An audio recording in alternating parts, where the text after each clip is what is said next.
ผู้ฟังท่านผู้ชมเป็นประจำทุกคืนวันอาทิตย์เวลาตั้งแต่ 20 นาฬิกาเป็นต้นไปจนถึงเวลาประมาณ 21 นาฬิกาซึ่งบรรดาท่านผู้ฟังท่านผู้ชมทุกท่านก็สามารถที่จะให้การสนับสนุนให้กำลังใจกับช่องธรรมะเป็นทีมของเราโดยการกดติดตามกดไลค์กดแชร์เพื่อเป็นธรรมทานแชร์มากก็ได้บุญมากแชร์น้อยก็ได้บุญน้อยไม่แชร์ก็ไม่ได้บุญหรือว่าจะร่วมบริจาคสนับสนุนกับช่องธรรมะเป็นทีม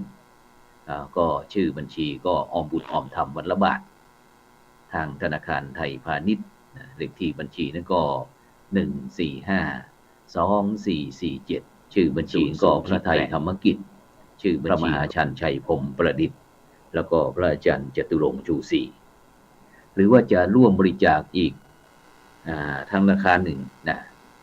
ทางธนาคารหนึ่งแล้วก็เป็นธนาคารกสิกรไทยเลขที่บัญชีก็376225327327-2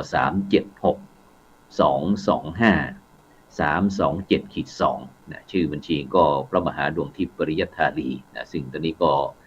ตัวหนังสือก็วิ่งด้านล่างซึ่งบรรดาท่านผู้ฟังท่านผู้ชมก็สามารถที่จะร่วมบริจาคให้การสนับสนุนกับช่องธรรมะเป็นทีมของเราได้ตามความสะดวกท่านใดที่อยากจะสนับสนุนของเราก็เจริญพรได้ตามกำลังเจตนาเพราะว่าช่องธรรมะเป็นทีมนี้ก็ถือว่าเป็นกลุ่มประสงค์อุบาสกอุบาสิกากันที่ตั้งสถานีวิทยุสถานีทีวีออนไลน์ช่องธรรมะเป็นทีมพร้อมทั้งภาคีเครือข่ายต่างๆซึ่งเราก็เช่าช่องสตรีมยาตั้งเป็นปีซึ่งก็เป็นเทคโนโลยีสมัยใหม่ล่าสุดที่เราจะพบกันแม้กระทั่งด้าน Facebook ทาง YouTube หรือว่าทางสถานีวิทยุ FM ขึ้น 104.50 เมกะเฮิรตซ์หรือว่าทางสถานียุคเครือข่ายขึ้นสีขาว8จังหวัดภาคเหนือก็สามารถที่ติดตามด้วยซึ่งโดยเฉพาะนั้นก็ถ้ามีกลุ่มไลน์ถ้าทางผู้ดำเนินรายการได้แชร์ไปถึงผู้ร่วมรายการหรือว่าบรรดาท่านผู้ฟังก็สามารถที่จะแชร์เข้าไปในกลุ่มไลน์ได้ซึ่งเราก็จะเป็นการไลฟ์สดไปพร้อมกับที่เราจัดตรงนี้ได้เลยฉะนั้นก็นี่คือเป็นเทคโนโลยีสมัยใหม่ที่บรรดาพี่น้องพุทธบริษัทคณะครูบาอาจารย์ต่างๆบรรดาท่านผู้ฟังท่านผู้ชมก็สามารถที่จะมาร่วมเป็นส่วนหนึ่งกับช่องธรรมะเป็นทีมของเราได้ซึ่งมีอะไรที่อยากจะสนทนากับผู้ร่วมรายการหรือว่าผู้ดำเนินรายการแม้กระทั่งอยากจะมาเสนอเป็นผู้จัดรายการทางช่องธรรมะเป็นทีมเราก็ยินดีซึ่งท่านจะมีองค์ความรู้ในด้านไหนไม่ว่าจะเป็นเรื่องภูมิปัญญาท้องถิ่นหรือว่าเป็นวิชาที่เราได้เรียนได้ศึกษาหรือคุณปู่คุณย่าคุณตาคุณยายหรือว่าพี่ปู่สอนหลานหรือว่าแม้กระทั่งสล้อซอซึงหรือว่าซออย่างครั้งหนึ่งเราก็เคยมีแม่บัวสอนแม่บัวสอนเมืองพร้าวก็มาออกรายการของเรานี่แล้วก็ในวันที่7นี่ก็อบเชยเวียงพิงก็จะมาออกรายการของเราที่นี่พร้อมทั้งหลายท่านหลายคนเพราะว่าก็อยากจะมาทำเป็นจิตสาธารณะว่านอกจากที่เราจะประสบผลสำเร็จในการดำเนินชีวิตแล้วเนี่ยเราก็ยังมีส่วนที่เราจะถ่ายทอดให้รุ่นต่อรุ่นต่อรุ่นซึ่งโดยเฉพาะภูมิปัญญาที่ท่านทั้งหลายได้เก็บได้ศึกษาตั้งจากรุ่นต่อรุ่นตั้งแต่ปู่ย่าตายายบรรพบุรุษบรรพชนอะไรต่างๆเมื่อเรามีองค์ความรู้เราก็ถ่ายทอดให้กับรุ่นลูกรุ่นหลานเราเพื่อที่องค์ความรู้ตรงนั้นจะเป็นสมบัติของโลกต่อไปถ้าเราไม่ถ่ายทอดเมื่อเราจบชีวิตเรากลับบ้านเก่าทุกสิ่งทุกอย่างก็จบไปตามไปด้วยฉะนั้นเป็นสิ่งที่น่าเสียดายเพราะว่าในปัจจุบันนี้แม้กระทั่งองค์ความรู้ต่างๆซึ่งเราก็สามารถที่จะมาถ่ายทอดผ่านระบบสตรีมยาทีวีออนไลน์ของเราได้ซึ่งวันนี้ก็เช่นเดียวกันเราก็ได้เจริญพรศิษย์เอกอีกท่านหนึ่งซึ่งถือว่าเป็นผู้ที่ประสบผลสำเร็จที่ได้เป็นถึงขั้นผู้บริหารผู้อำนวยการโรงเรียน หลังจากที่ได้ศึกษาเราเรียนตามลำดับชั้นต่างๆจนมาเป็นคุณครูนะแล้วก็ไปสอบธรรมศึกษาได้มาเป็นอาจารย์พิเศษช่วยสอนภาษา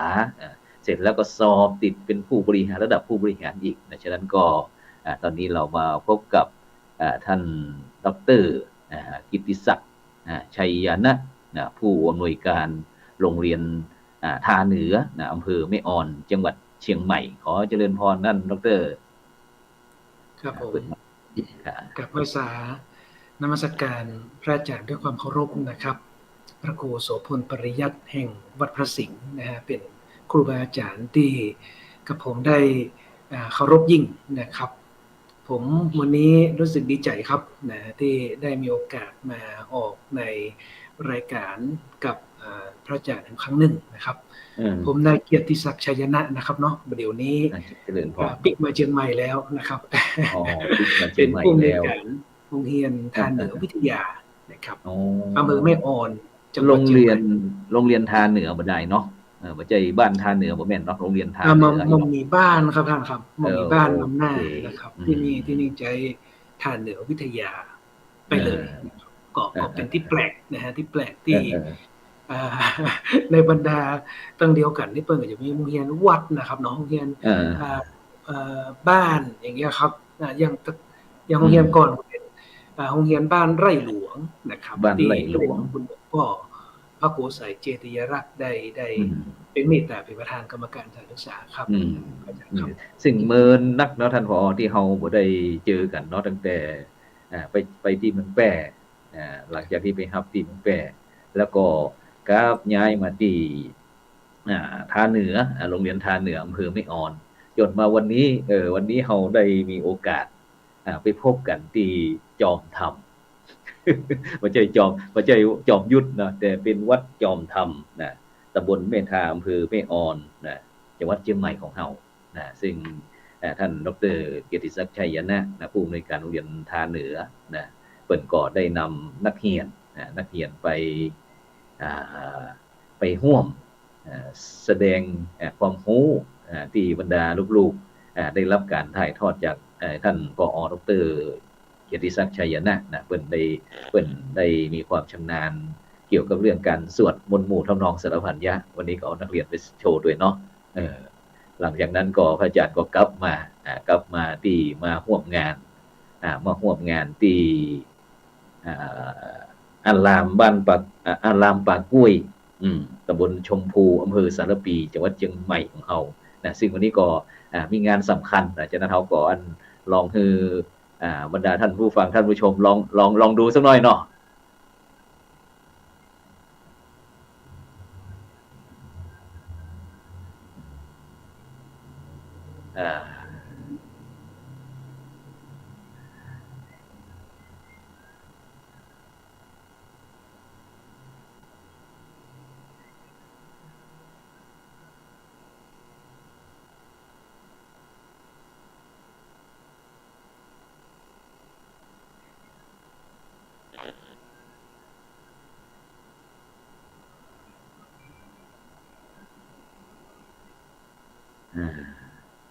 ตรงนี้ก็เป็นเกี่ยวกับเรื่องของปอยสางหลองนะซึ่งปอยสางหลองนี่ก็มีความสำคัญนะที่ตั้งพี่น้องพุทธศาสนิกชนของเฮานั้นได้สืบสานต่อยอดที่บรรพบุรุษบรรพชนของเฮาได้นำเป็นวิธีการในการที่จะนำกุลบุตรมาบวชในทางพระพุทธศาสนานี่ก็บอกว่างานประเพณีปอยสังรองบวชลูกแก้วปอยสังรองนี่ก็ถ้าถามพี่น้องท่านอาจารย์ดร.เกียรติศักดิ์นี่ปอจะฮู้ก็ว่าปอยสังรองเนี่ยคืออันหยังครับผมก็นมัสการพระคุณเจ้านะครับเนาะว่าอันผมก็ได้ยินไปทางแม่ฮ่องสอนนะครับแม่ฮ่องสอนเพิ่นก็ชวนไปเหมือนกันนะครับแต่เฮาด้วยภารกิจนะครับเนาะ ที่อ่าเพิ่นจะบวชลูกแก้วนะครับ ก็อืโอ้มก็ถือว่าสุดยอดนะครับเนาะประเพณีอ่ที่ควรอนุารักษ์ควรค่ายิ่งนะครับพระอาจารแม่นย์ครับซึ่งปอยถ้าอู้กับคนเมืองเขานี่ปอยสั่งลองนี่เขาอาจจะบอกฮู้จักเออแต่ถ้าเป็นปอยลูกแก้วครับคนเมืองเขานี่จะฮู้จักถ้าปอยลูกแก้วนี่ท่านอาจารย์ดรฮู้แล้วเนาะ ครับรู้จักครับท่านเออครับครับเนี่ยเพราะว่าปอยสั่งลองคืนก่อนเนี่ยเขาได้อูกับท่านอาจารย์มหาวรเชษฐ์มครับผมหาวิริโยท่านอาจารย์มหาดวงทิพย์ปริยธารีซึ่งเป็นอยู่ฉานอยู่เชียงตุงพ่องอยู่เมืองยองพ่องเมืองยองเพิ่นก็บอกว่าปอยสั่งลองนี่ก็เป็นการบวชของพี่น้องไตใหญ่อืม แต่ถ้าเป็นเจียงตุงนี่เป็นห้องปอยลูกแก้วมันคนเมืองเขาก็เหมือนกันก็ปอยลูกแก้วครับปอยลูกแก้วกันเออแต่จะได้กระดาบในปัจจุบันนี้ก็รู้สึกว่าปอยสั่งลองนี้ปอยลูกแก้วนี่รู้สึกว่าบ่ใครมีใครจะอู้ถึงละส่วนมากก็จะอู้ถึงปอยสั่งลองนะซึ่งได้มีบทบาทในตั้งภาคเหนือของเขาเพราะว่าพี่น้องไตของเขาเนี่ยเพราะเปิ้นเป็นผู้ที่มีความเคารพในทางพระพุทธศาสนาที่ต้องยอมรับแต่ต้องยอมรับเลยนี่จะสังเกตที่ขบวนที่เขาหันนี่นะเนี่ยซึ่งปีนี้ก็ที่อารามป่ากล้วยที่มีท่านอาจารย์พระมหานุพันธ์อภิวัฒโนซึ่งเป็นพี่น้องไตเปิ้นก็ได้จัดประเพณีปอยสั่งลองแต่ก่อนนั้นก็อยู่ที่ป่าเป้าแต่เนื่องจากที่ป่าเป้านั้นพื้นที่จะแคบไป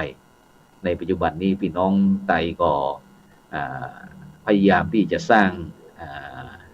สถานที่ทำบุญทำกุศลก็เลยได้ไปขอความเมตตาจากทางคณะสงฆ์อำเภอสารปีใจพื้นที่ที่อารามป่ากล้วยซึ่งในปัจจุบันนี้ก็กำลังขอเป็นการสร้างวัดจาก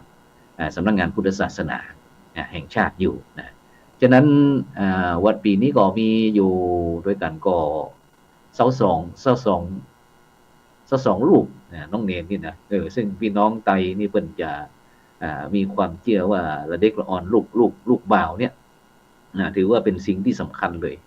อายุ6-7 ปีนี่เพิ่นก็จะปล่อยสั่งลองละปล่อยสั่งลองซึ่งถ้าใครที่ได้มีโอกาสถือว่าบวชลูกแบบเนี้ยถือว่าได้บุญกุศลนักเลยท่านอาจารย์ดรเปิดไมค์ด้วยก็ได้เปิดไมค์ด้วยก็ได้ครับซึ่งตรงเนี้ยซึ่งถ้าเราหันในปัจจุบันนี้ในประเทศไทยเราก็อาจจะมีการที่รณรงค์นะท่านอาจารย์เนาะอย่างที่ครั้งหนึ่งที่เราเคยอยู่ที่โรงเรียนวัฒโนไทยพะเยาจะจับได้ก่อนที่ตั้งโรงเรียนวัฒโนไทยพะเยาของเรามีการที่บวชนี้ถวายเป็นพระราชกุศลก็ว่าโครงการอย่างนั้นมีหลายโครงการนะครับเนาะจะเป็นที่เราได้นำขึ้น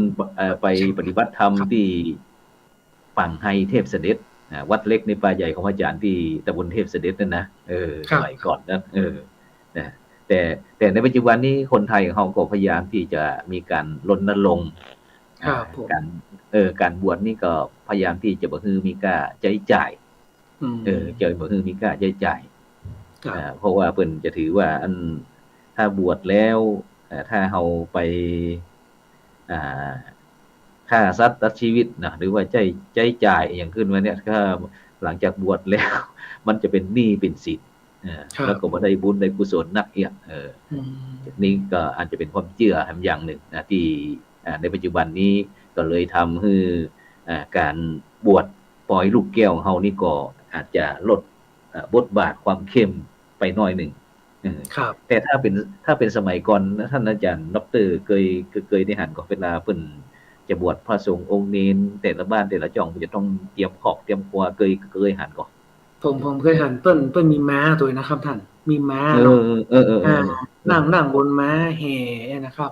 แล้วก็มีเครื่องดนตรีนะครับเนาะโอ้ม่วนงานสันตุโนกันขนาดครับผมในเรื่องของขบวนแห่ลูกแก้วนะครับแม่นอันนี้เต้าที่เคยหันที่ในบ้านท้องถิ่นเชียงใหม่เนี่ยนะครับแม่นใช่ถ้าเน้น เปิ้นก็จะเนาะใส่แว่นตาดำแม่นะครับมีห่มมีอย่างนั้นนะครับเนาะคล้ายๆกันนะครับเป็นการประยุกต์ซึ่งแนวคิดเนี่ยผมก็คิดว่าเนี่ยครับอันนี้ก็จะเป็นพี่น้องไต่ตั้งที่ได้แนวคิดจากแม่ฮ่องสอนก็มาประยุกต์เป็นของล้านนาเฮาจะอี้เขาครับอาจารย์ครับเปิ้นมันก็บ่เจิงว่าประยุกต์แต่เปิ้นมันมีบทบาทเข้ามาโอ้ครับเป็นมีบทบาทเข้ามาที่มาซึมซับอยู่ในสังคมในเมืองเชียงใหม่ของเฮาเพราะว่าโดยเฉพาะเรื่องการบวชการสงฆ์เนี่ยจริง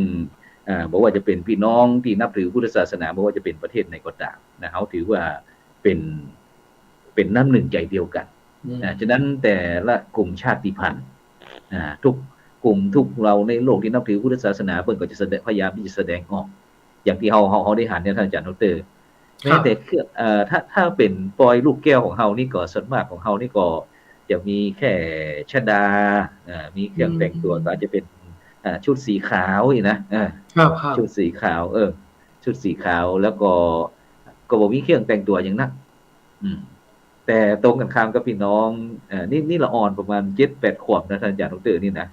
ครับบ่เข้าชั้นป.6บ่เข้าชั้นป.6บ่จบชั้นป.6เด้อครับเนี่ยเพิ่นก็แค่ที่ว่าชฎาที่ครอบคลุมนี่วันนี้เลยสอบถามเพิ่นว่าเป็นปันน่ะท่านอาจารย์อาจารย์ดร.ที่หมวกที่สวมหัวนั่นนะครับแล้วเครื่องที่นั้นยังบ่รวมที่ถ้าเป็นชุดเนี่ยอู้กันง่ายๆเป็นหมื่นน่ะเฉพาะเครื่องแต่งตัวของนาคหรือว่าเป็นของสร้างรององค์หนึ่งเนี่ยครับดึงคนนึงเนี่ยเป็นหมื่นน่ะเป็นหมื่นกว่าแม้แต่สร้อยสังวาลพ่องแล้วมันอยู่ที่เครื่องประดับตกแต่งนี่ไงแล้วก็ซื้ออันนะทั้งคนนี่อู้กันง่ายๆนี่ผู้ปกครองนี่ถ้าหรือว่าถ้าผู้ปกครองบ่มีปัจจัยบ่มีเงินมีทองเนาะที่สามารถที่จะบวชลูกได้ก็อาจจะไปขออย่างหันท่านอาจารย์ดร.เกียรติศักดิ์เนี่ยเป็นผอ.ไปขอเมตตาเพิ่นให้ช่วยเป็นนั้นเพิ่นฮ้องว่าบ่ออกเอี้ยโอ้ครับผมครับเนี่ยถ้าอันนี้โอ้บางครั้งนี่อู้ง่ายๆปอยสั่งลองนี่ตะกี้กับชาวเพิ่นบอกว่าประมาณคนนึงประมาณ 5-6 หมื่นนะอาจารย์ดร.หัวใจน้อยๆนะนี่คือความเลื่อมใสศรัทธาที่พ่อแม่ญาติพี่น้องของเพิ่นน่ะที่อยากจะมีส่วนร่วมในการสืบต่ออายุพระพุทธศาสนาแต่เพิ่นบ่ได้คิดถึงเรื่องปัจจัยรายจ่ายที่จะเอามาใช้งานกับลูกๆเนี่ยเพิ่นจะบอกญาติพี่น้องต่างๆเพิ่นจะจัดแคมป์จัดอย่างโอ้ยถ้าเอาไปบอกว่าจะเป็นชัยปราการหรือว่าที่ฝางครับเชียงดาวเวียงแหงแม่ฮ่องสอนนี่นะท่านอาจารย์ดร.มันถือว่าเป็นงานใหญ่งานที่มีเกียรติมากๆครับท่านครับซึ่งสมัยก่อนเนี่ยถ้าอาจารย์เป็นละอ่อนเนี่ยถ้าอาจารย์ได้ยินครูบาเพิ่นบอกว่าเฮ้ยเธอไปบอกคือพ่อแม่เธออย่างเด้อวันนี้จะบวชวันนี้เฮามีความรู้สึกว่าเฮามีความสุขมากๆเลยเจอทุกการครับผมครับเพราะว่ามันครั้งนึงในชีวิตที่เฮาได้โอกาสได้โอกาสเฮาบ่ฮู้เหมือนกันว่าเป็นหยังเฮาถึงดีใจแต่เฮามีความเชื่อว่าเป็นหันเปิ้นหันในยุคแต่ละสมัยที่เปิ้นก็ลูกและเด็กอ่อนเปิ้นก็มักจะไปวัดกันอย่างท่านอาจารย์ดร.เคยเป็นขโยมก็ครับผมก็ยังมีกิจกรรมร่วมอยู่ครับท่านครับนี่ก็เลยวันนี้ก่อนท่านอาจารย์พระครูสาธรกิจโกศลนะหลวงพ่อเจ้าอำเภอสารปีเพิ่นก็เมตตาว่าไปเป็นภาควิชาก็ว่าครั้งหนึ่งถ้าพระอาจารย์บอกว่าถ้าสักครั้งหนึ่งถ้ามีโอกาสพระอาจารย์ว่าอยากจะเอาปอยสางรองเนี่ยมาจัดบวชที่วัดพระสิงห์นะเพื่อที่จะเป็นการคือตั้งพี่น้องตึงชาวไทยแล้วต่างประเทศอย่างต่างเนี่ยได้มีโอกาสได้รู้ได้หันว่าแม้แต่ละเด็กละอ่อนก็ยังมีส่วนร่วมในการที่อยากจะได้บุญได้กุศลเนี่ยโดยเฉพาะการบวชนี่ถือว่าเป็นกุศลอันยิ่งใหญ่นี่นะถ้าคนเจ้าคุณพ่อแม่เขานี่นะถึงแม้เพิ่นบอกว่าถ้าเขาจะมีครอบมีครัวนี่จะแต่งงานอีกจะต้องบวชทดแทนบุญคุณพ่อแม่อย่างก่อนเนี่ยนี่คือความเชื่อนะ ฉะนั้นพ่อแม่ก็จะได้จับชายผ้าเหลืองของลูกเนี่ยบ่ตกนรกมกไหมต่างๆขึ้นสวรรค์ชั้นฟ้าอย่างเดียวขึ้นสวรรค์อย่างเดียวนะที่เขาก็จะหันบรรยากาศที่เปิ่นก็กล้าแสดงออกนะนี่นะครับ โอ้นี่วันนี้22ที่ถ่ายรูปครับผมนี่ก็เลยวันนี้ก็เลยเอาภาพปอยสั่งลองมาฮือกับบรรดาท่านผู้ฟังท่านผู้ชมได้ร่วมอนุโมทนาหรือว่าอยากจะร่วมทำบุญทำกุศลกับปอยสั่งลองนี่ก็สามารถเป็นเจ้าภาพได้เด้อบรรดาท่านผู้ฟังทั้งหลายนะซึ่งก็จะมีท่านอย่างนี้แหละประธานที่พักสงฆ์ประธานสงฆ์ที่พักเดี๋ยวก็แก้ไขแป๊บหนึ่งประธานที่พักสงฆ์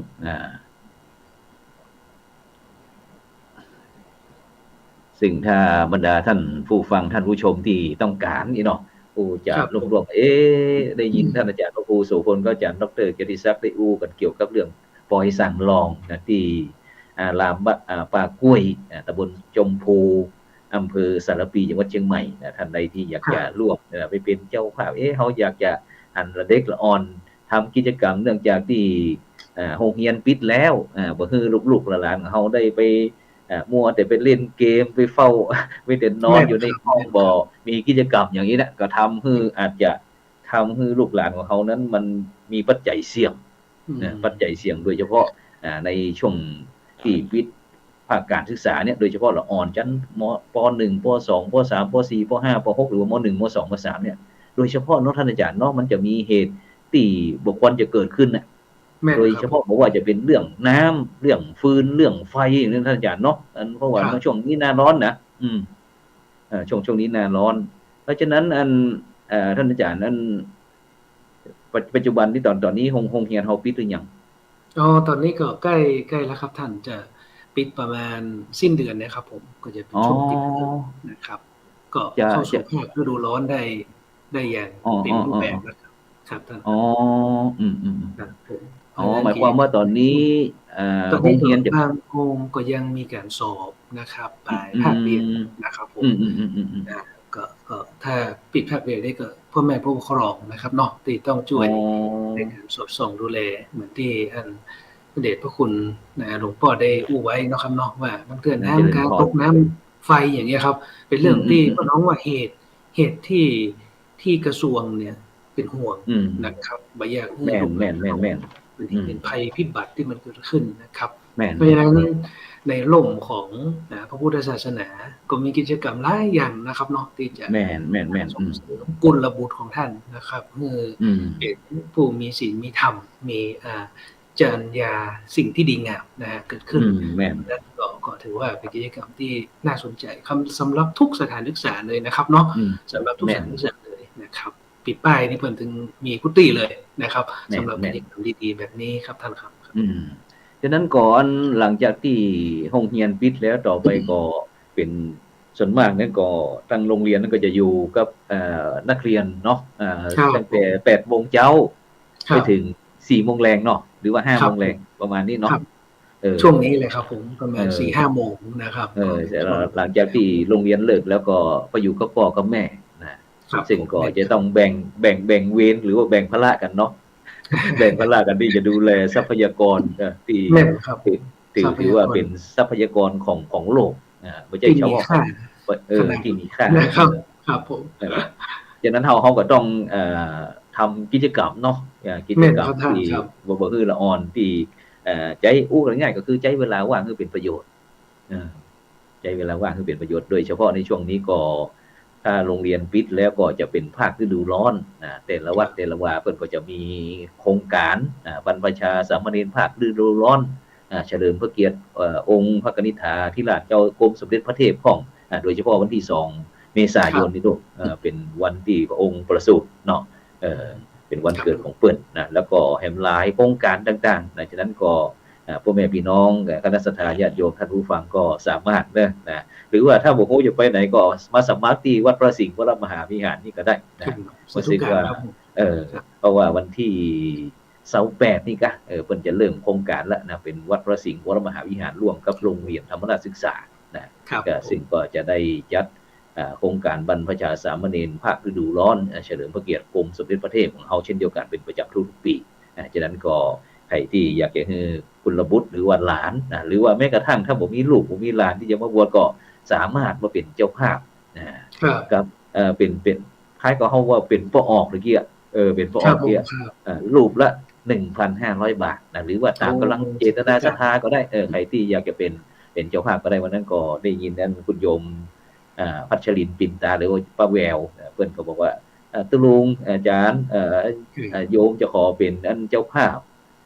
บวชเป็นเจ้าภาพบวชสามเณรภาคฤดูร้อนที่วัดพระสิงห์รูปหนึ่งเด้อนี่นะฉะนั้นก็ขออนุโมทนาสาธุการโดยบรรดาท่านผู้ฟังท่านผู้ชมก็สามารถที่จะร่วมเป็นเจ้าภาพได้เนอะหรือว่าวัดใกล้บ้านของท่านลองสอบถามดูนะฉะนั้นเฮาก็หลังจากที่เฮาได้มีโอกาสได้จากันแล้วก็ทีนี้เฮาก็จะมาคุยถึงท่านอาจารย์เกียรติศักดิ์ชัยยนะซึ่งเพิ่นก็ปัจจุบันนี้ได้ย้ายมาอยู่ที่เมืองเชียงใหม่ของเฮาเพราะเป็นเลือดเนื้อเชื้อไขของเมืองเชียงใหม่นะแต่ได้ไปทำงานปัจจุบันนี้ก็มาที่ไหนก็ปัจจุบันนี้อยู่โรงเรียนท่าเหนือวิทยาครับผมอำเภอแม่ออนจังหวัดเชียงใหม่ครับท่านครับผมย้ายมาถึงปีหรือยังนี่หรือย้ายมาอันเดือนกุมภาครับผมที่ย้ายมานะครับคำสั่งออกต้นเดือนกุมภาตามระบบราชการเพิ่น15 วันนะครับก็เนื้อนาบุญนะครับท่านเนาะที่มีโอกาสได้ปิกมานะครับบ้านเราซึ่งได้ไปทับใจพี่น้องที่โกใส่ก่อนนะครับอันเป็นวันนั้นเป็นโยมจะได้ก็เสียดายทับใจบ่ได้อีกครับวันนั้นก็ประทับใจครับท่านครับประทับใจด้วยความเนื้อนาบุญของท่านพระเดชพระคุณพระโกใส่เจติยลักษณ์ดอกเตอร์ตัวนะครับน้องเปิ้ลก็มาส่งครับภารกิจท่านเยอะมากครับผมครับแล้วก็แม่นก็มาส่งเอาไมค์เปิ้ลก็บอกว่าอาตมาจะพูดยังไงดีเนี่ยพูดไม่ออกเลยนะก็โอ้นะครับน้องซาบซึ้งในความเมตตาเพื่อนน้องดีแม่นได้สนับสนุนทุกสิ่งทุกอย่างแต่ก่อนนั้นที่อันลอง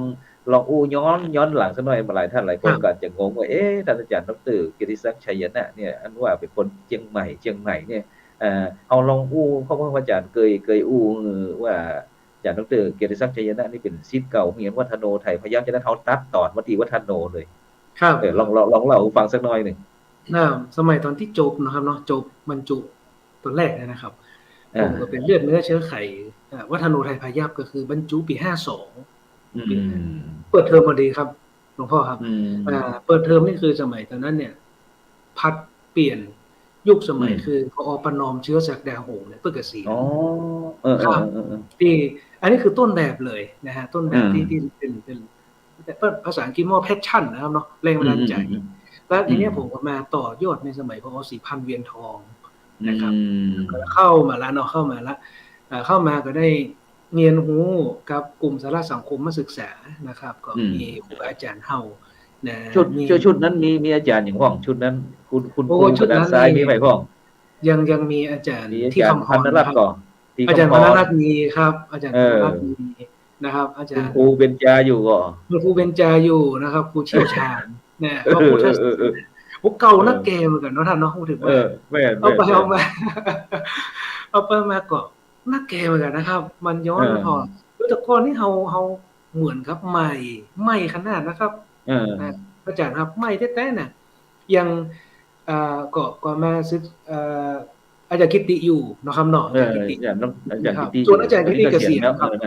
นะครับประเด็นนี้ใหม่หมดนะครับเนาะใหม่หมดเลยนะครับเก่าหั่นกันจะเหลืออาจารย์สุคนเดียวกันนะก็จะเกษียณแล้วครับอย่างสัก2 ปีก็จะเกษียณแล้วนั่นนะครับแต่ก่อนพูดผม 7-8 ปีนะครับเรียน2ท่านรองเศรษฐวิทย์ท่านรองประวิทย์ท่านรองอย่างก็ที่อันเป็นแม่หญิงกันน่ะสุพินครับรองสุพินครับผมแล้วก็ใครครับเนี่ย วันนั้นรองอันนันต์นะครับเนาะท่านรองร้องอันนันต์อันนั้นครับวันนั้นพอดีอันครบรอบ122 ปีก็ฮะของวัฒโนเมื่อวันที่ครับท่าน25ครับที่ผ่านมามีการทำบุญแล้วก็เลยได้พบได้เจอถึงผู้บริหารเจอถึงผอแปะเออครับครับผอแปะผอ4,000คแต่รับอันผออันแม่ชีว่าแม่ประนอมบ่อยู่แล้วแม่ประนอมเป็นบวชเป็นชีแล้วอ๋อบวชแม่นเป็นชีครับท่านครับบ่ใครสะดวกแล้วแล้วก็สูงอายุสักหน่อยหนึ่งก็แม่ชีประนอมก็จะเน้นเรื่องการปฏิบัติธรรมนอกนั้นก็วันนั้นก่อนนี่ยังคุณครูสุคนเพิ่นว่าท่านอาจารย์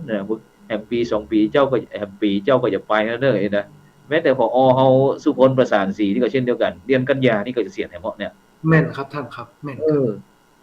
ฉะนั้นเขาเขาได้อย่างพวกจากวัฒโนแล้วเขาถึงได้ยินข่าวว่าเป็นทำงานที่เมืองแปร่โอ้มันไหลหลนี่วงเลยครับจุดประกายผมเลยก็คือผมอืมได้เรียนรู้กับพระอาจารย์เนี่ยนะครับพระครูโสพลปริยัตินะครับท่านมีวิชาความรู้นะครับเนาะธรรมจริยะที่ผมได้ศึกษาเรียนรู้ผมก็ได้ประวารณาตนเป็นลูกศิษย์ของพระอาจารย์ตัวนะครับอืมบอกว่าจะเป็นเรื่องของการธรรมศึกษาเนาะตอนนั้นผมก็อืมเป็นพิธีกรนะครับพิธีกรช่วยโอ้เจริญพพิธีการรเขาหูหมดหรอกพระคุณเจ้าครับหูหมดเนาะเขาจะเนี่ยยังได้เขาไปปรับใจเนี่ยในเมื่อ ผู้นำเขาเคลียร์คอนเซ็ปต์ได้เขาเข้าใจ เพราะนั้นเนี่ยมันง่ายเลยครับง่ายเลยในการที่เขาจะขับเคลื่อนสารศึกษาโรงเรียนศีอ๋อลห้าก็ดีนะครับอ่าโรงเรียนวิถีพูดก็ดีนะครับ หอ่ารือจะเป็นกิจกรรมต่างๆที่มันเกิดขึ้นอ่าถ้าเมื่อเขาเข้าใจนะครับเขาจะไปปาคณะครูนะครับแต่ก่อนเขาอยู่ในกลุ่มสาระนะครับเนาะพวกก็เจริญพรอ่าพวกก็อันเป็นพิธีกรนะครับเนาะช่วยนะครับเนี่ยแหละครับเขาได้เต็มๆเลย จากอืนั้นเราก็สอบธรรมมศึกษาครูบาอาอืมจารย์บอกว่าต้องสอบสอบเลยนะครับปเอตรีอมาทำศึกษาเออตรีเนี่ยจเอบตรีมาอสอบตรีจากนั้นก็ไปเรียนต่อระดับปริญญาโทเอาสอบโทต่อโทธรรมศึกษาโทเออแล้วก็จบปริญญาเอกนะครับเนาะเอก็อสอบธรรมศึกษาเอกนะก็เอถือว่าอได้ถึง3 ระดับทีนี้หลังจากที่ มีการสอบเซตนะพระเดชพระคุณพระโกษัยเจติยาลักษณ์ก็ทางเมืองแป้นะครับเนาะผมก็มีโอกาสได้เจริญพรสอบขึ้นเป็นผู้อำนวยการก็ถามทางพระครูโสพลปริยัตินะครับเพราะว่าโรงเรียนเนี่ยมีหลายที่เนาะมีหลายเอที่อมาว่าจะเป็นในเรื่องของอย่างครับโรงเรียนนันทารามกานี่อยู่ในเออเมืองนะครับในเมืองในเมืองแม่โรงเรียนนแม่นแม่นบ้านไร่หลวงเนี่ยนะครับเออเขาจะเอาตรงไหนดีผมไปกราบท่านเนาะตอนนั้นท่านติดภารกิจอยู่ตรวจข้อสอบ ตรวจข้อสอบปกตุยนะครับพระคุณเจ้าขับรถตัวยไปที่วัดแล้วก็ไปกราบนะพระครูสุพลปริยัติเมตตานะครับเนาะว่าเขาคิดแนะนำเอาจดเบอร์ผมถึงพระโกษัยเจติยาลักษณ์นะครับแล้วก็เจ้าคณะอำเภอวังชิ้นนะพระครูวิจิตรธรรมศาสตร์ทกครับวิจิตรเนาะธรรมศาสตร์ทกแม่นครับพระครูวิจิตรธรรมศาสตร์ทกได้เจอหมดนะครับได้เจอหมดที่แท้เลย แล้วก็เลือกดำรงตำแหน่งเนี่ยที่โรงเรียนบ้านไร่หลวงสอบขึ้นนะครับบังเอิญว่าเขาตั้งใจครับพระคุณเจ้าครับเขาสอบได้ที่1ไปแรกๆนั้นไปเจอสถานการณ์เป็นยังไงผมก็โอ้ตอนแรกนี่เปิ้นพระคุณเจ้าคนถึงบอกหรอกว่าอาตมานี่ตบอกเลยนะอาตมาตบอกท้าเลยนะพอทำวิถีพุทธเนี่ยไม่ได้หรอกท้าเลยอาตมาตบอกเลยนี่อันนี้คือสิ่งที่ท่านเจ้าคุณได้มีดำรินะประโลกประกบตอนแรกผมก็เฮาเนี่ยใดเพราะว่าเพื่อเป็นคริสต์เพื่อเป็นคริสต์ไปกึ่งหมู่บ้านน่ะในโลกของเฮียมี2โบสถ์คริสต์นะ3วัดจากที่โบสถ์คริสต์แล้วก็ยังทางพระพุทธศาสนายังมีวัด3วัดไตนะครับมีไตใหญ่แถมตั้งในป่าตั้งในนะครับมีไตใหญ่แถมทีนี้ก็เฮาเนี่ยไหนเนาะผมก็เลยว่าต้องเข้าชุมชนแล้วก็ใช้หลักธรรมศาสนสัมพันธ์ปรากฏว่าเป็นอย่างที่ดีกูวันนี้นะครับทางสพปแป้เขต2เนี่ยก็ได้หันว่าเฮาเชื่อมโยงนะครับตึงคิดตึงพูดอย่างพิธีจบหลักสูตรครับพระคุณเจ้าครับพระคุณสมบูรณ์ปริยัติแล้วด้านชุมชนนี่ถือว่าประสบผลสำเร็จแล้วทางโรงเรียนเขาดูหลังจากที่เป็นโรงเรียนที่ว่าสมมติว่าเป็นแค่ตั้งผ่านของผู้อำนวยการต่างๆที่ท่านอาจารย์เจ้าคุณโกษัยได้ฟังว่าถ้าไผย้ายมาเป็นผอโรงเรียนที่บ้านไร่หลวงเนี่ยเป็นแค่ตั้งผ่านมาได้เดี๋ยวเพิ่นก็ไปแล้วเขาพยายามจะได้ของบ้านตั้งหลวงเขาโรงเรียนมาตั้งหลวงติดระดับประเทศมีก็ทำอันนี้เลยครับทำปรับเลยปรับ ตั้งใจเอาสิ่งที่เราได้นะครับเป็นความรู้เนี่ยไปทำเป็นโรงเรียนวิถีพุทธชั้นนำได้ระดับประเทศเข้ามานะครับอันนี้ก็นำความปลาปลื้มเลยครับนี่รางวัลแรกรางวัลแรกเลยครับรางวัลแรกเลยนะครับเพราะนั้นผมก็ใจสิ่งที่ท่านเจ้าคุณเพิ่นมีดำริเมตตาเนี่ยนะครับเข้ามาเชื่อมโยงกับโรงเรียนหลักกับความที่เป็นคริสต์เนี่ยพุทธนาโสธงนี่มีถึง2อย่างนะครับพระคุณเจ้าครับพระอาจารย์ครับจึงมีสวดมนต์ตัวสวดมนต์นี่ก็ทอใส่สอนละพันยะเลยนะครับเด็กสวดมนต์ก็ตะกอนนี่เปิดว่าจะแข็งๆหน่อยทั้งมาโธพระกวาแข็งๆเพราะว่าเมืองแปร่เมืองแปร่จะแข็งเมืองแปร่จะแข็งเจ้าบ้านนะครับเนาะเปิ้นอู้กันแบบอย่างว่าแข็งแต่ใจดีเนาะสปอร์ตแต่โอ้ผมซาบซึ้งน้ำใจอย่างที่เปิ้นบอกว่าบัดใจได้นะเนี่ยคนเชียงใหม่เฮายังอู้ม่วนเนาะบัดใจได้นะคนแปลว่าได้จิได้มันไปกับคนละมิตินะครับเนาะบัดใจได้นะครับนะจิได้จิได้บัดใจได้เนี่ยภาษาเพิ่นจะวยแต่จิตใจเพิ่นดีผมประทับใจครับผมประทับใจมากเลยอยู่นั้น2ปีเนี่ยแต่ความทรงจำนี่คือปิกมานี่ก็ยังมีความผูกพันนะครับแน่นอนครับอยู่นั่นกินหั่นนอนหั่นอยู่หั่นพัฒนาครูพัฒนานักเรียนรางวัลระดับประเทศเกิดขึ้นจนผู้ในการเขตเนี่ยเพื่อเป็นคณะกรรมการของเขตครับเพื่อสารศึกษาเชิงคุณภาพด้วยซ้ำไปถ้าไม่ได้ย้ายมาที่นี่นะครับมาเป็นจังหวะเนาะครับอาจารย์นะครับเนาะมันก็ก็จะเข้าโรงเรียนในระดับที่เป็นที่ใหญ่ขึ้นนะครับแต่ก็ว่าเป็นอย่างครับทุกอย่างเป็น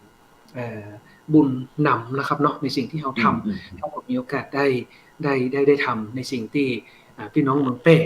เป็นชายแดนระหว่างแพร่สุโขทัยด้วยนะครับแม่นนะครับแล้วออนก็นักแกเหมือนกันครับแต่ตอนที่เราอยู่เราอู้เปิ้นด้วยใจนะครับอู้เปิ้นด้วยใจแรกใจเปิ้นเคยได้ทรงผมใหม่เขาอู้เปิ้นว่าถ้าเขาเอาทรงผมเนี่ยก็ตามระเบียบเนี่ยเปิ้นเคยได้อย่างใดแน่หลังจากนั้นเราก็เอาหลักธรรมศึกษาเนี่ยนะครับคุณธรรมจริยธรรมเนี่ยเอาไปปรับเนาะท้ายที่สุดเนี่ยเปิ้นก็มีความสุขแล้วก็อยู่กันได้นะครับแบบปีแบบน้องแบบพุทธแบบคริสต์และก็ชาติพันธุ์ไทยใหญ่ครับผมนี่คือบริบทของบ้านไร่หลวงนะครับง่ายๆหมายเขาหูวัฒนธรรมที่เขาสามารถอยู่ร่วมกันตึงพูดตึงคิดแล้วพอได้ยินไอ้หลายท่านก็บอกว่าท่านอาจารย์กิติศักดิ์ให้ไปแม้กระทั่งโบสถ์คิดอย่างต่างๆนะได้ไปนำไอ้ผู้ปกครองอย่างต่างไปทำกิจกรรมต่างๆเพราะว่ามันไม่ใช่เรื่องใหญ่เพราะว่าท่านอาจารย์กิติศักดิ์นี่ก็เคยเรียนแม้กระทั่งโรงเรียนคริสต์มาอยู่แล้วเนาะเขาเรียนศิษย์เก่าที่ไหนก่อนผมจบที่โรงเรียน Prince Royal วิทยาลัยนะครับเปิ้นก็เลยเป็นคริสต์ที่เฮาฮู้ฮีดนะครับเนาะการอธิษฐานเจ้าเพลงนมัสการเป็นโชคดีที่ว่าฉบับเดียวกันนะครับใกล้เดียวกันก็เลยมาต่อยอดตรงนี้ก็เลยแล้วก็กำลังบริหารม่วนกำลังเจริญก้าวหน้าวิถีชีวิตจะเปลี่ยนเนี่ยมันเปลี่ยนขึ้นมาเมืองเชียงใหม่มันจะได้มีฟังสักหน่อยนึงบังเอิญว่าที่เชียงใหม่เนี่ยเปิ้นมีผอว่างนะครับว่างอยู่ที่เดียวอยู่ที่เดียวได้แต่เลยครับคุณเจ้าที่เดียวได้แต่เลยเปิ้นก็เลยเลือกโรงเรียนทานเหนือวิทยาเนี่ยทับย้ายและทีนี้โรงเรียนนี้เนี่ยเป็นโรงเรียนกองทุนนะครับภายใต้ดำริของในหลวงรัชกาลที่9แล้วก็สืบสานต่อยอดของล้นเกล้ารัชกาลที่10โดยการดูแลของท่านองคมนตรีนะครับเปิ้นมีการที่จะขับเคลื่อนนะตอนนี้เนี่ยคือโรงเรียนทานเหนือวิทยาก็มีคนเขียนประสงค์ย้ายเข้ามานะครับผมเองก็ได้ไปแถลงวิสัยทัศน์ในการสร้างคนดีคนเก่งให้กับโรงเรียนทานเหนือวิทยาซึ่งก็เป็นโรงเรียนวิถีพุทธตั้งแต่ปี2561นะครับผมแต่เป็นโรงเรียนวิถีพุทธธรรมดานะครับธรรมดาซึ่งเป็นครับพื้นที่การประถมศึกษาเชียงใหม่เขต1เนาะแม่นครับท่านครับเป็นนักเรียนชาติพันธุ์ปากากยอเนี่ยอันนี้เป็นปากากยอนักเรียนปากากยอ90กว่าเปอร์เซ็นต์90กว่าเปอร์เซ็นต์แล้วก็ไปอยู่บ้านไร่หลวงนี่เป็นพุทธคริสต์และไทยใหญ่แน่มาเชียงใหม่เป็นปากากยอ90กว่าเปอร์เซ็นต์แต่ผมก็เลยว่าโอ้นี่คือความท้าทายแล้วก็ความม่วนนะความม่วนในการบริหารครับพระอาจารย์ครับมาทาเหนือแรกๆนี่นักใหญ่ของก่อนตอนแรกปรับตัวครับท่านเพราะว่ามันจัดม่วนนะครับเนาะอยู่ปุ่นพระเดชพระคุณหลวงพ่อก็ซัพพอร์ตเต็มที่มาที่นี่เปลี่ยนบริบทครับมาเป็นลักษณะของท่านองคมนตรีเนี่ย ท่านจะดูแลโรงเรียนอยู่แล้วนะครับท่านอนุรักษ์มาประณีตนะครับเป็นผู้แทนพระองค์นะโรงเรียนรับเสด็จปีละ1 ครั้งนะครับผมแล้วก็ผมก็ได้ไปกราบนมัสการพระอาจารย์ที่เป็นกรรมการสถานศึกษาโรงเรียนทานเหนือวิทยาซึ่งก็คือพระครูสุภัทรธรรมรังสีนะครับผมท่านเป็นเจ้าวาดครูบาพิสูจน์ครับที่เขาไปวันนี้ที่เขาไปแม่นครับท่านไปวันนี้เราก็เลยเจอพระครูโสพลวันนี้แหละครับนะครับก็ได้รายงานตัวได้กราบพระคุณเจ้าด้วยความเคารพอย่างยิ่งวันนี้นะครับเนาะก็เลยมีโอกาสแล้วก็ได้เจอไอ้ท่าน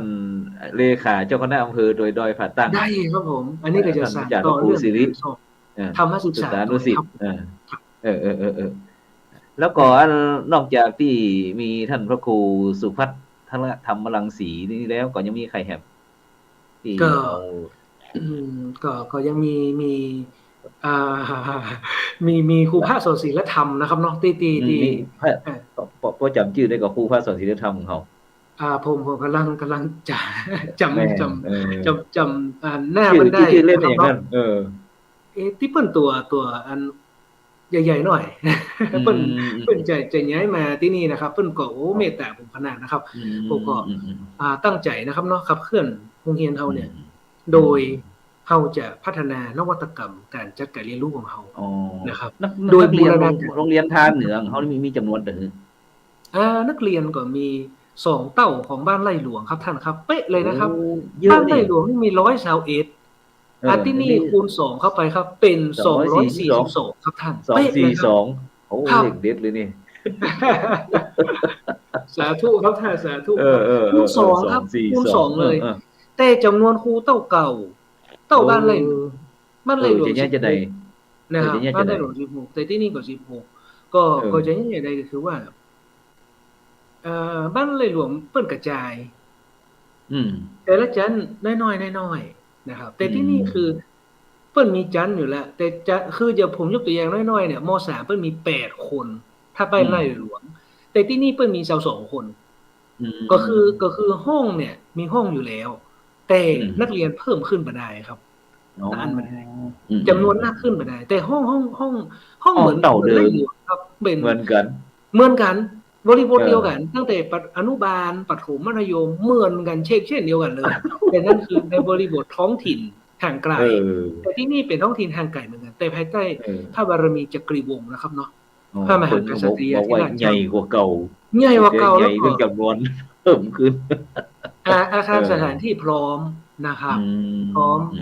ต่างๆก็ครบถ้วนบริบูรณ์ขึ้นครับทุนเจ้าครับในส่วนเหล่านี้ผมก็รู้สึกดีใจครับผมแล้วก็จะได้มาร่วมพัฒนากับพี่น้องฮู้ที่ท่านหันนั้นนะครับกรรมการสถานศึกษา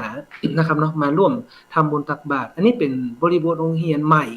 ซึ่งบ้านไร่หลวงเนี่ยเขาจะหันเป็นดินแดงนะครับแต่ที่นี่เนี่ยโดยพระบารมีจักรีวงศ์เนี่ยนะครับเพิ่นได้อนุเคราะห์โรงเรียนเพิ่นได้ทำโรงเรียนจะสังเกตว่าพร้อมเยอะครับผมนักเรียนเนี่ยนะครับ242 คนนะครับเนาะอาคารสถานที่พร้อมแล้วเปิดน้อมนำพระราชดำริพระราชประสงค์ของพระบาทสมเด็จพระเจ้าอยู่หัวโดยเฉพาะรัชกาลรัชกาลที่9ที่เปิ่นจะคัดเลือกโรงเรียนกองทุนเนี่ยซึ่งผมมองว่าเปิ่นมีการลงพื้นที่จริงนะครับแล้วก็ดูว่าโรงเรียนไหนจะได้เป็นโรงเรียนกองทุนแต่เปิ่นดำเนินการมาเมินแล้วนะครับกับผมมาเพียงแค่สืบสารรักษาต่อยอดจากทุนเดิมของบริบทโรงเรียนทานเหนือวิทยานะครับซึ่งผู้อำนวยการแต่ละท่านเนี่ยเพิ่นก็เป็นแบบเบ้าไว้ดีแล้วนะครับเนาะผมมาที่นี่แน่นอนครับโรงเรียนวิถีพุทธครับเนาะก็จะสานต่อเพิ่นมีปัญหาอย่างอีกครับอาจารย์เพิ่นบอกว่าเพิ่นสวดมนต์บ่ได้แหน่เพิ่นเหมือนรออันอย่างบางอย่างเพิ่นว่าอย่างนี้นะครับครูบาอาจารย์เพิ่นนะครับแล้วก็เพิ่นทำวิถีพุทธเนี่ยเพิ่นได้ประเมินนะแต่เขตเพิ่นได้ประเมินแต่โรงเรียนเราไม่ได้ทำเนี่ยเพิ่นก็รายงานให้ผมทราบทีนี้เฮาแย่ยังไงผมว่าอย่างงั้นเฮามาลุยด้วยกันแล้วเพิ่นพร้อมครับผมซ้อมสวดมนต์นะโดยมีครูบาอาจารย์เฮาไปช่วยนะครับเพียงแค่วัน2วันส่งประกวดได้รางวัลเหรียญเงินนะการสวดมนต์สรพัญญะนะอันนี้เฮาก็ดีครับผมไปแข่งที่เมืองน่านกะไปแข่งที่อันนี้ครับ พอดีที่เปิ้นจัดของเตรียมอุดมภาคกลางครับท่านที่เปิ้นเปิดไปพิเศษเพื่อส่งคลิปไปประกวดนะครับแต่เมืองน่านนั้นผมยังอยู่ไร่หลวงอยู่ครับท่านครับที่ไปเมืองน่านนะครับยังอยู่ไร่หลวงจนไร่หลวงประกาศผลงานศิลปะหัตถกรรมครบ6รายการเรียบร้อยกำลังขับรถปิกครับไก่วัดพระธาตุช่อแฮเลขาทางสำนักงานเขตแปด2โทรมาหาตอนที่ใกล้ถึงวัดพระธาตุช่อแฮครับว่าพอได้คำสั่งแล้วนะให้ไปดำรงตำแหน่งที่เชียงใหม่โอ้ผมวกรถเข้าไปตามวัดพระธาตุช่อแฮครับไปกราบพระโกศยเจดีย์แล้วว่าได้คำสั่งนะครับเนาะพระโอเปิ้ลก็เลยดีใจก็ว่าเปิ้ลก็ตกใจครับเพราะว่าทางเมืองแปะก็กำลังม่วนนะครับเนี่ยก็เป็นลักษณะแบบนี้ครับโรงเรียนท่าเหนือเขาก็เลยมีพี่น้องปากากยอเฮาเนี่ยนะครับเนาะเข้ามาผมก็เลยจะใช้โรงเรียนวิถีพุทธเนี่ยเป็นสันติสุขท่ามกลางสังคมพหุวัฒนธรรมนะครับเนาะซึ่งก็ถือว่าวันนี้เนี่ยงานปอยหลวงที่วัดจอมธรรมเนี่ยนี่คือภาพที่ละอ่อนลูกๆนักเรียนเขาไปแสดงผมถือว่าอันเนี้ยครับศักยภาพมีนักกว่าโรงเรียนเก่าที่ผมดำรงตำแหน่งอยู่อันนี้เขาต้องอู้กันแบบถึงทรงอนุภาพแต่อู้ตามภาพความเป็นจริงครับมันมีพลังคือชุมชนเข้มแข็งรวมถึงไอ้นี่ครับนะฮะทำนองสวดสนทนาเนี่ยนั่นอย่างที่นี่ถึงขับเคลื่อนได้ง่ายกว่าเพราะ 90% เปิ้นเป็นพูดนะเปิ้นเป็นพูดอยู่แล้วแล้วความเชื่อดั้งเดิมของพี่น้องชนเผ่าเนี่ยหลายอย่างเปิ้นกำลังมีการปรับเปลี่ยนนะครับอันนี้คือภาพที่นะครับเนาะชุมชนที่เปิ้นไปทำแนวกันไฟอันนี้เป็นกิจกรรมแรกเลยครับพระคุณเจ้าครับช่วยกันนี่เนาะได้ร่วมกับชุมชนนะครับผมอันนี้เป็นบรรยากาศที่เฮาได้กู้คณะครูบาอาจารย์เฮาเนาะถกเถียงวิเคราะห์ปัญหาวิธีพูดเป็นได้นะครับแล้วก็ไปกราบนมัสการนะครับกรรมการสถานศึกษาซึ่งต้นก็ถามผมว่าเนี่ยทางเมืองแปะท่านเจ้าคุณเพิ่นมาส่งน้อนะครับก็เลยว่าก็มีสายมาจากทางพระครูโสพลนี่แหละครับทางเก้าทางเงาเนี่ยนะครับพระครูโสพลนะครับท่านเมตตาลูกศิษย์คนนี้นะครับเนาะกับผมก็เนี่ยแหละครับท่านครับครูพระสอนศีลธรรมเฮาเปิ้นจะมาเทอมหน้าละครับเปิ้นประสงค์นะครับผมก็จะช่วยขับเคลื่อนครับเปิ้นเหมือนว่าหลังจากปีใหม่แล้วอีเนาะหลังจากปีใหม่เมืองครับอันนี้เป็นละอ่อนนะครับที่ส่งเสริมเปิ้นก็เก่งกีฬากันนะครับเนาะเฮาก็ส่งเสริมทุกด้านนะครับสวดมนต์ตัวกีฬาตัวนะครับส่งเสริมมนต์แล้วเฮาต้องเป็นแบบอย่างนะครับเนาะอันนี้เหมือนบ้านไร่หลวงเลยครับที่เฮาทำนี่ท่านในอำเภอแม่ออนนะครับมาแอวเรียนนะครับท่านในอำเภอแม่ออนก็ได้มาแอวกันแล้วมาเพื่อกำลังใจผู้บริหารคณะครูนักเรียนนะครับก็เป็นสิ่งที่ดีอันนี้กิจกรรมนักเรียนครับที่ท่านในอำเภอมาเปิดผมก็นักเรียนคนนี้กล้าอู้กับผู้อำนวยการโดยตรงนะครับเนาะมาถามเลยว่าพอจะอยู่กี่ปีแน่แล้วตอบเป็นยังไงกล้ามาถามเลยพ่อก็บอกว่าโอ้ลูกไม่ต้องกังวลเนาะเราทำให้ดีที่สุดพอนี่ไม่ได้คุยกันเป็นเดือนนะลุงนะเราคุยกันเป็นปีเลยเนาะเพราะนั้นเนี่ย1 ปีนี่ทำเต็มที่โอ้เปิ้นใสเนาะอ่อนนะครับเนี่ยครับที่จะทำให้เราทำช่วยเหลือนะครับขับเคลื่อนโรงเรียนท่านเหนือวิทยาอันนี้เอาสภานักเรียนมาครับอ่อนกล้าครับพระคุณเจ้าครับที่เปิ้นกล้าเพราะเปิ้นไว้วางใจเฮาเปิ้นมั่นใจเปิ้นศรัทธาโอ้ง่ายๆศรัทธาในตัวผู้บริหารเพิ่นก็เลยกล้าถามกล้าอู้กล้าสนทนานะครับเนี่ยกิจกรรมที่เราทำนะครับเนาะเนี่ยนี่ก็จะเป็นกิจกรรมร่วมนะครับทางนี่ห้องกิจกรรมอย่างอันนี้เป็นอันพัฒนาสู่ความยั่งยืนครับยั่งยืนนี่มีทุกมิติเลยอย่างเช่นความอยู่ด้วยกันได้เป็นพี่เป็นน้องเนี่ยความเป็นชาติพันธุ์ไอ้นี่ครับเนี่ยจนทุกกิจกรรมที่เราหลอมรวมกันเนี่ยครับกิจกรรมไปทำฝายเนาะช่วยกันทำความสะอาดอันนี้ก็เป็นกิจกรรมที่นอนเขาเนี่ยเป็นรูปนะครับอันนี้สวดมนต์สรพันยะวันเสาร์ที่แล้วนี่เหมือนกันนะครับนั่งไผ่เสื้อขาวนั่งข้างๆนั่งใครคุ้นเสื้อขาวนี่ก็อาจารย์สมใจนะครับเนาะเป็นอาจารย์สมใจเกตผู้ค้ำวอดนะครับเนาะในเรื่องการสวดมนต์แล้วก็เปิดไปอันเชิญผมไปอู้สักหน่อยแบบว่าเกินแรงบันดาลใจผมก็ไปเล่าเรื่องบ้านไร่หลวงนะครับผู้ฟังว่าความเป็นพูดความเป็นคิดส่วนพระอาจารย์ที่เปิดมานี่นะครับก็คือ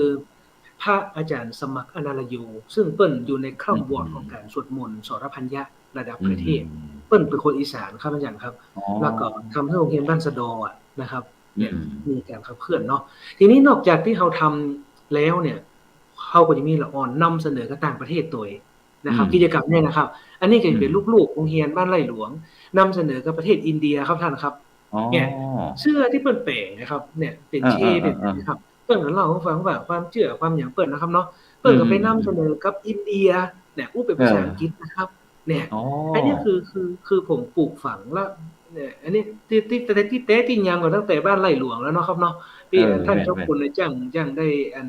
อู้กันนะครับที่ท่านได้ปรารภเสมอนะว่าๆอาเนี่ยเจริญพรเขาติดต่อกับต่างประเทศผมก็เอาเทคโนโลยีนะครับมาบริอืเนี่ยครับมเนี่ยผมก็จะช่วย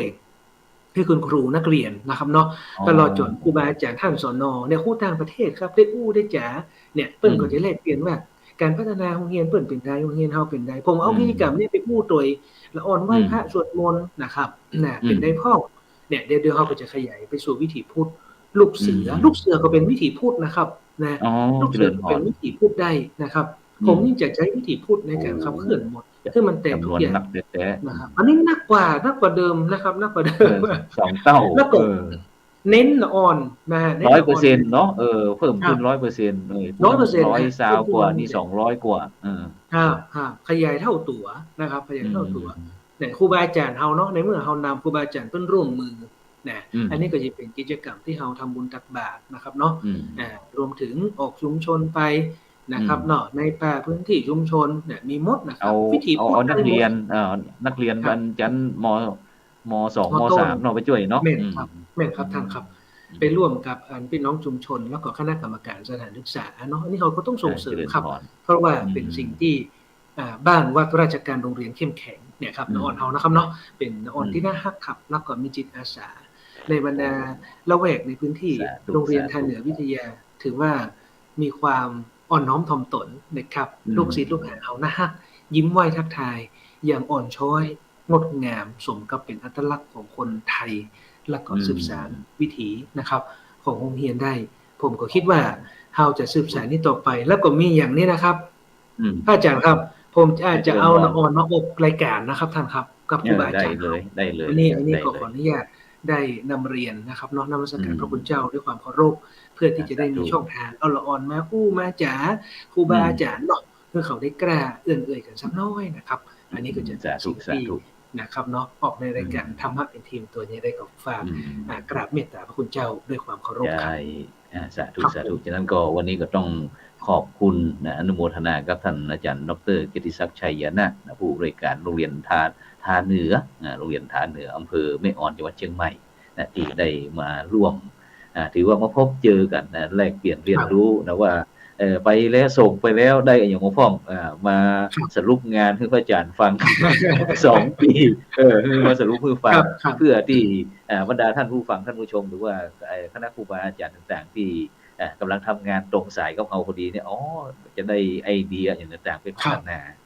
ครับคือเป็นพูดง่ายวันนี้เจนมาเป็นวิทยาทานด้วยนะฉะนั้นต้องขอบคุณอนุโมทนาแล้วก็ส่วนพระอาจารย์พรุ่งนี้ก็จะต้องไปเข้าอบรมหลักสูตร